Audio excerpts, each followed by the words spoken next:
Welcome to Breaking Ties, Is Divorce the Answer? This is your go-to source for practical advice and support when considering if a divorce is the right answer for you. Join us each weekday for a quick chat where we'll uncover a variety of topics such as child custody, property division, and self-care. Together, we'll explore the emotional, financial, and legal aspects of divorce and help you find the best path forward for you and your family. Here is your host and Certified Divorce Financial Analyst professional, Mike Fulkerson.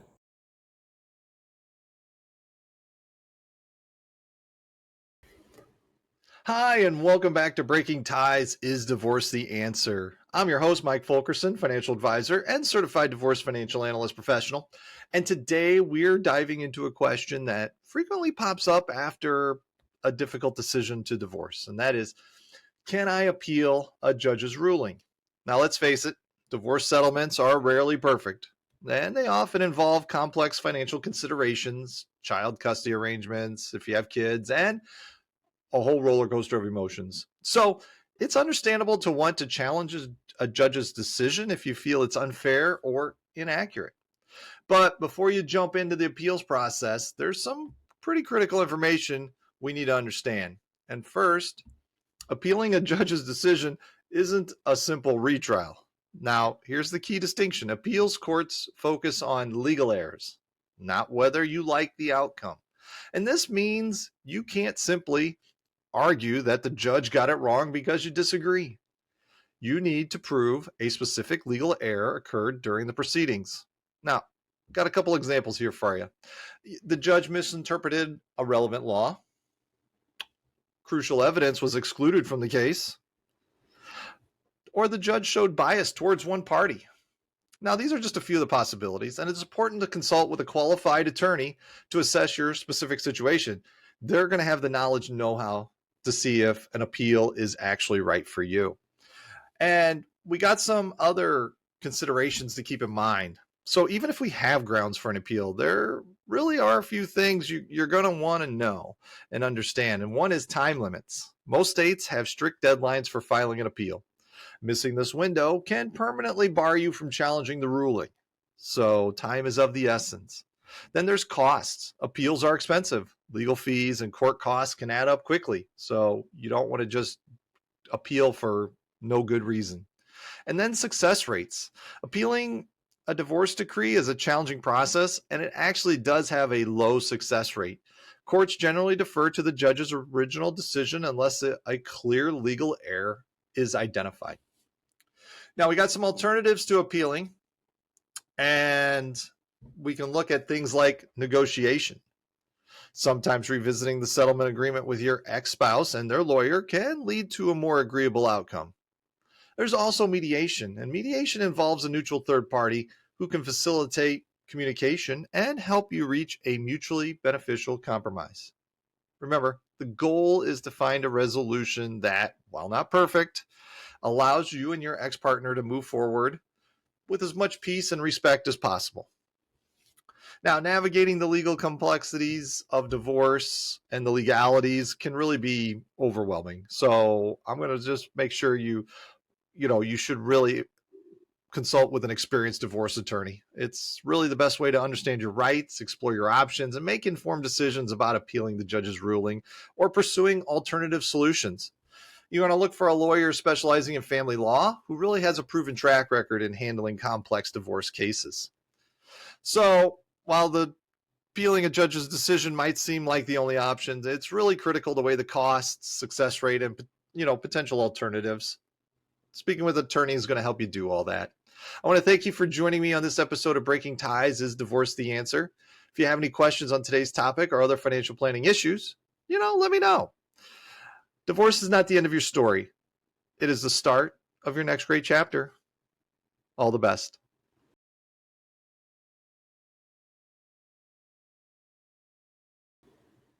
Hello, and welcome back to another episode of Breaking Ties, Is Divorce the Answer? I'm your host, Mike Fulkerson, financial advisor and certified divorce financial analyst professional.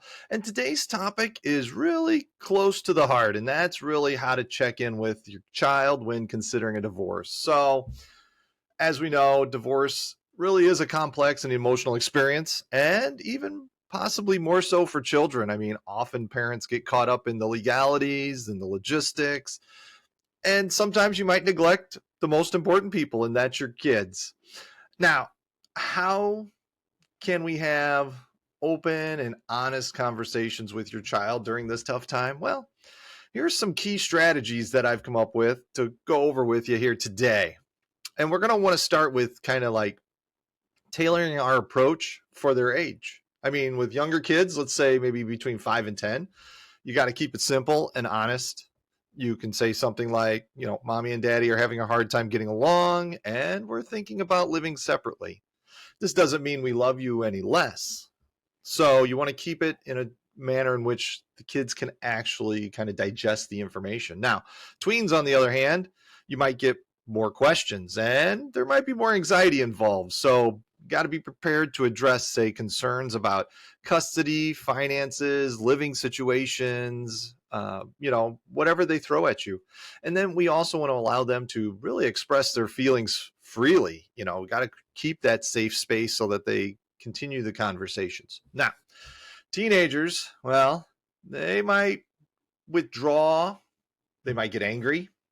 We want to give them space, but also create the opportunities to talk openly. And we got to reassure them that their opinions matter and you're open to their questions. And I think really going back, it's all about also letting them know that, hey, nothing's going to change your love for them.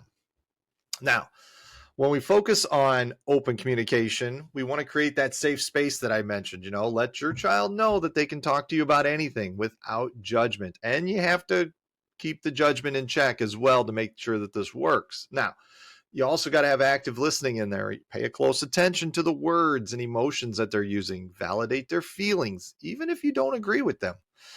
They are entitled to feel how they feel. And so you will need to understand where they're coming from. And then we want to avoid blaming. Reassure them that the divorce isn't their fault. Focus on the future and how you'll both continue to love and support them. Now, when we look at being age appropriate with some details, younger children might not need specifics about the divorce process itself, unless they ask. For older children, though, you got to be honest about the situation, but avoid overwhelming them with a lot of details. So you still want to keep the details kind of high level, but they're probably going to want to know more. And then really, as you're going through this transition and you're going through the divorce process, it's really a period of uncertainty, and children really do get by on stability. And so you want to try to keep the routines as consistent as possible. And this can include things like bedtime schedules, meal times, extracurricular activities, the normal day to day. What was their day like before? And you try to keep their day like that after. Now, if we're struggling to communicate with your child or you sense that they're deeply troubled, then you probably want to consider seeking help from a therapist or a counselor specializing in children of divorce. We want to take every precaution we can. I want to thank you for joining me on this episode of Breaking Ties, Is Divorce the Answer? Should you have any questions, feel free, leave a comment or reach out to me. Divorce is not the end of your story. It is the start of your next great chapter. And with that, have yourself a great day.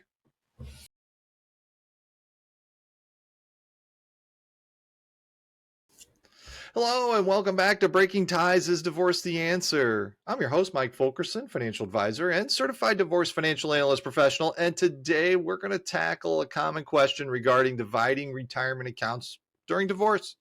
Do you always need a Quadro for an IRA? The answer? Often, no. While a qualified domestic relations order, or Quadro, plays a pretty critical role in dividing employer-sponsored retirement plans like 401ks, it's not necessary for individual retirement accounts or IRAs. So let's break down the key differences and explore how IRAs are handled in divorce settlements. We're going to start with understanding the Quadro. So a Quadro is a court order that instructs a retirement plan administrator on how to divide retirement assets between spouses in a divorce. It ensures a smooth transfer of funds according to the judge's ruling. So you may ask yourself, well, why no Quadros for IRAs? Well, unlike employer-sponsored plans, IRAs offer more flexibility and ownership.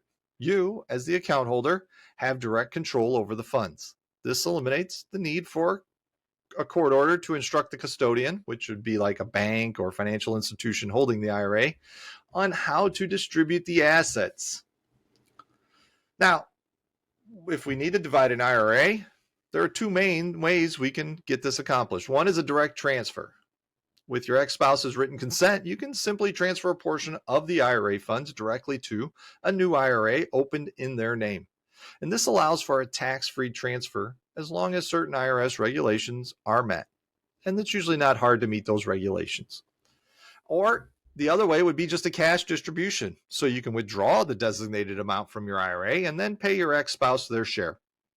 However, we got to be aware of the potential tax implications associated with early withdrawals, especially if you're under 59 and a half.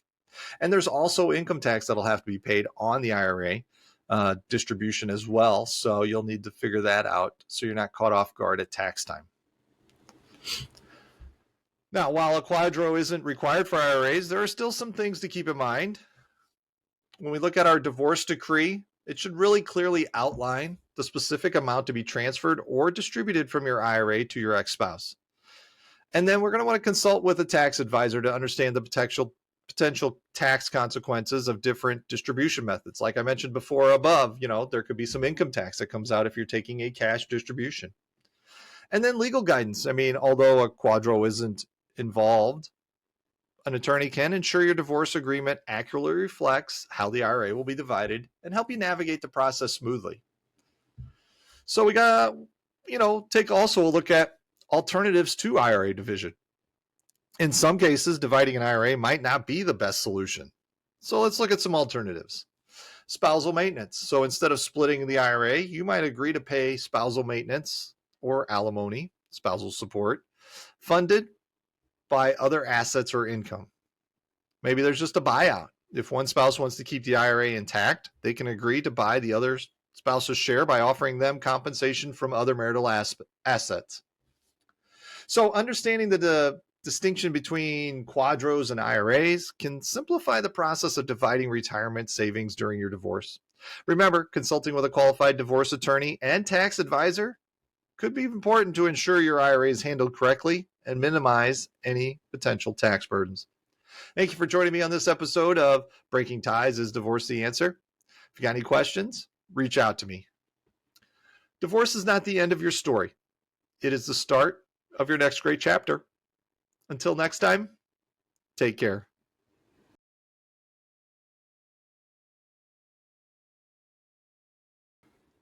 Hello, and welcome back to another episode of Breaking Ties, Is Divorce the Answer? I am your host, Mike Fulkerson, financial advisor and certified divorce financial analyst professional.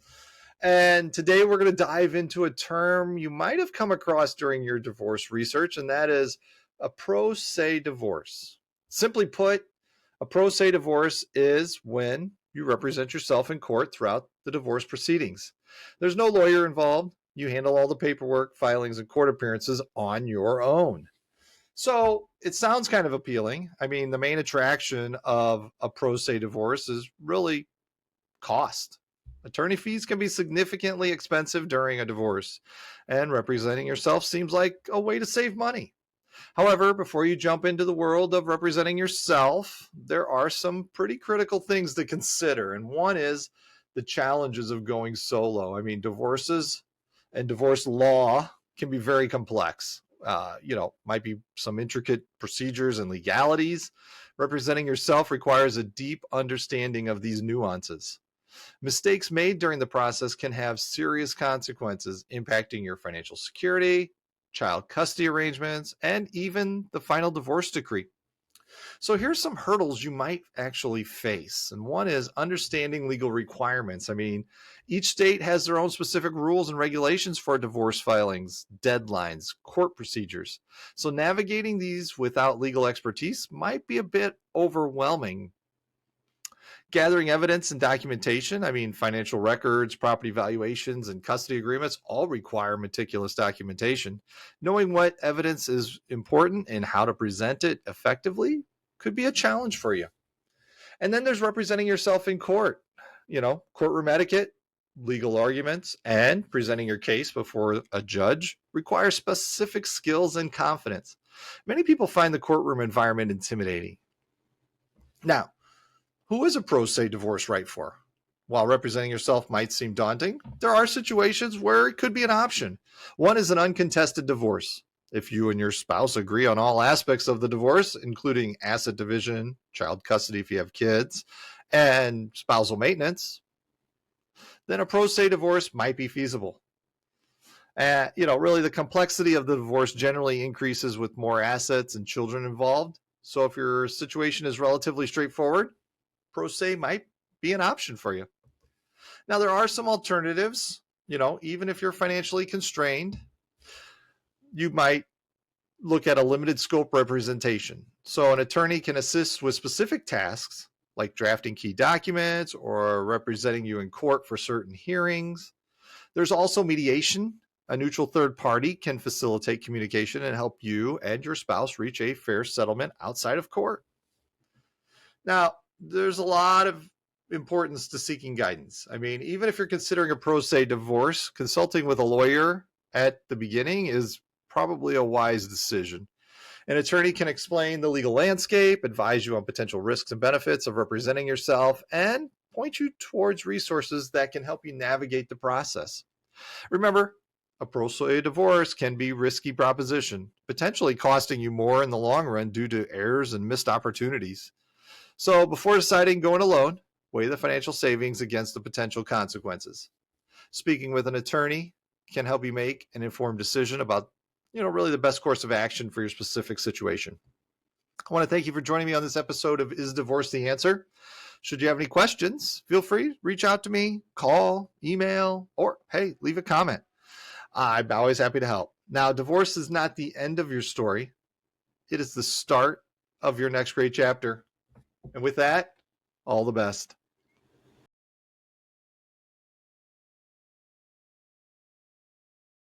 Welcome back to another episode of Breaking Ties Is Divorce the Answer? I'm your host, Mike Fulkerson, financial advisor and certified divorce financial analyst professional. And today we are going to look at a topic that can provide financial security during a divorce, and that is using life insurance to protect spousal and child support. Now, divorce can be emotionally draining, as we know, but it also presents complex financial considerations. And what happens to spousal maintenance or child support payments if the supporting spouse dies unexpectedly? It's a terrible thing to think about. However, it's extremely important to those who are left behind. Now, life insurance can be a powerful tool to ensure that these really critical payments continue and offers peace of mind to both parties. Now, when we look at life insurance, there are two main ways life insurance can be used in a divorce settlement. One is maintaining existing policies. Existing life insurance policies might, be a marital asset subject to division. The beneficiary, who receives the payment, might need to be changed to reflect the divorce agreement. And then you might acquire new policies. The court order, might state that the supporting spouse needs to obtain a new life insurance policy with a death benefit sufficient to cover spousal maintenance or child support payments for a specific period. The ex-spouse receiving support would typically be named the beneficiary. So what are some benefits of using life insurance? Well, one, we get financial security. Especially for the receiving spouse. Life insurance guarantees continued financial support even if the ex-spouse dies prematurely. And this is especially important for stay-at-home parents or those who rely on spousal maintenance. There's also the peace of mind aspect where both parties can have a peace of mind knowing financial obligations will be met, even in the event of a tragedy. And then there's structured payments. Life insurance payouts can be structured to provide regular payments, mirroring spousal maintenance or child support schedules. So we got some important considerations as well. One is policy ownership. Who owns the life policy? If it's a new policy acquired for the divorce settlement, the supported spouse might have a say in the coverage amount and beneficiary designation. There's also premium payments. The divorce agreement should specify who's responsible for paying the premiums on their life insurance policy. And then we want to review the policy. It's really important to regularly review it, make sure it, remains adequate really for your child support and, needs or changes to alimony payments as well, spousal maintenance, spousal support. type of stuff. So reviewing that's going to keep you in the know that everything's good.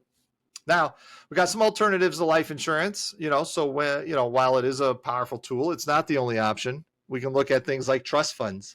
A trust fund can be set up to hold assets that will provide ongoing support payments. There's also security deposits. I mean, the supporting spouse might be required to pay a large security deposit that would be used to continue payments if they die. So deciding on how to handle spousal maintenance and child support after divorce requires careful planning. You might want to consider consulting with a qualified divorce attorney and a financial advisor to see what your options are and see what you need to do or how you should do it to make sure that your future is secure. And they're going to be able to assess your specific situation, explain the legal implication of using life insurance, and help you navigate the best course of action. I want to thank you for joining me on this episode of Breaking Ties. Is Divorce the Answer? Should you have any questions, please feel free to reach out or drop me a comment. Divorce is not the end of your story. It is the start of your next great chapter. Take care.